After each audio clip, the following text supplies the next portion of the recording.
Hello everybody and welcome back to the video. Guys, today I wanted to talk about actually UFC 281, Israel Adesanya versus Alex Pereira. I'm not going to give my full breakdown and prediction for the fight. I want to talk about something a little bit specific that I've been thinking about when it comes to this fight, and I want to know what you guys think down below, so please let me know what you think about this. I think a big factor in this fight is going to be Israel Adesanya's emotional state. And please, don't get the wrong idea. Obviously, he is an amazing champion, he's an amazing fighter, and I don't take anything away from him, but this is a guy who, it's very interesting when he's coming up against this guy, because if you take a look at Israel Adesanya and all of his, if you take a look at his last fight, especially because everybody was talking about Alex Pereira, he was at the press conference on the same card. Adesanya was getting so many questions and he was getting so easily and visually frustrated when people were talking about, okay, Adesanya, or excuse me, Mr. Adesanya, this is a guy that finished you before. What do you think about that? Do you think he can come fight you? And every single time that Alex was mentioned, and I understand his frustration in a sense where people keep bringing up a time where you got knocked out. Obviously, that's not going to be fun, but most fighters wouldn't handle it the same way that Adesanya did because he gets very,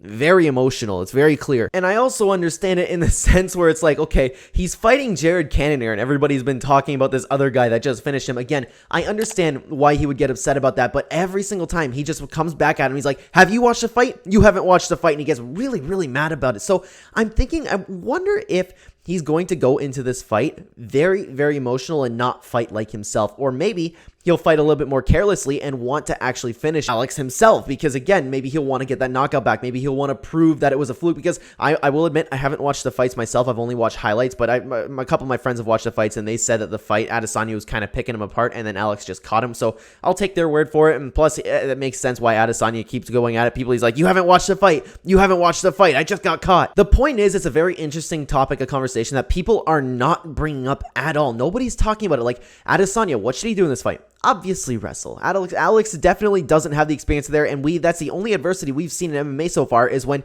he's been held down. And Adesanya, he's shown great groundwork at the few times that he has been on the ground in his career. He's been great there. I don't understand like why you necessarily risk the power of Alex, especially since it's a huge guy cutting a ton of weight, moving down right. It just seems like the way to go, but of course I'm not the expert. Israel Adesanya is the expert. Whatever he does is probably the right thing to do, unless he goes in there very emotional, and that's just adding to the hype for this fight, because I can't imagine if he was getting pissed off that people were asking him about the last press conference, just asking him in general, like, hey, he's on the same card again, like all the questions that I kept talking about right at the beginning of the video, he was getting pissed off then. Imagine when every single question, every single media member at every single media day is asking him and talking about him getting knocked out. The guy is, whether you like him or not, the guy is egotistical, and he likes winning, he likes being on top, and people keep looking at him like, hey, this guy's just gonna finish you, because there is that casual perspective, right? There's a casual where it's like, hey, this guy killed Israel Adesanya, this guy left him, and then there's a highlight of Adesanya just laying there, right? So again, I can understand his frustration, but I really worry because he's not acting like most fighters would, because there's a lot of fighters who have been KO'd by guys before.